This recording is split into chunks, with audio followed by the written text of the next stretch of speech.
ನಮಸ್ಕಾರ ಸ್ನೇಹಿತರೆ, ರಿಷಿ ಟೆಲ್ಸ್ ಚಾನಲ್ಗೆ ಸ್ವಾಗತ.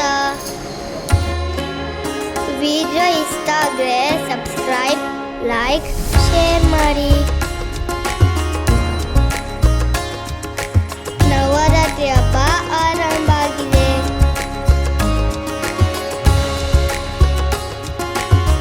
ದೇವಿಯ ಸುಂದರ ಮಹಿಮೆಗಳನ್ನು ಕೇಳೋಣ.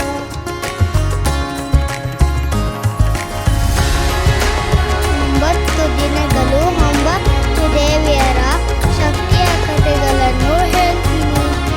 ಹಾಗಾದ್ರೆ ಬನ್ನಿ ಶುರು ಮಾಡೋಣ. ರಿಷಿ ಟೆಲ್ಸ್ನ ನವರಾತ್ರಿ ಸೀರೀಸ್. ನವರಾತ್ರಿಯ 3ನೇ ದಿನದ ಪೂಜೆ ಚಂದ್ರಘಂಟಾ ದೇವಿಗೆ. ಶೈಲಪುತ್ರಿ ದೇವಿ ತಪಸ್ಸು ಮಾಡಿ ಬ್ರಹ್ಮಚಾರಿಣಿ ಆದ ಕತೆ ಕೇಳಿದವು. ಅವರ ಕಠಿಣ ತಪಸ್ಸಿನಿಂದ ಮಹಾದೇವ ಸಂತುಷ್ಟರಾದರು. ಶಿವನು ಅವಳನ್ನು ಪತ್ನಿಯಾಗಿ ಸ್ವೀಕರಿಸಲು ಸಿದ್ಧರಾದರು. ಶಿವ ಪಾರ್ವತಿಯ ಮದುವೆ ದಿನ ಪಾರ್ವತಿ ಅಲಂಕಾರ ಮಾಡಿಕೊಂಡು ಚಂದ್ರಘಂಟಾ ದೇವಿಯ ರೂಪ ತಾಳಿದರು. ಅವಳ ಕಪಾಲದಲ್ಲಿ ಅರ್ಧಚಂದ್ರ ಆಕಾರದ ಗಂಟೆ ಇತ್ತು.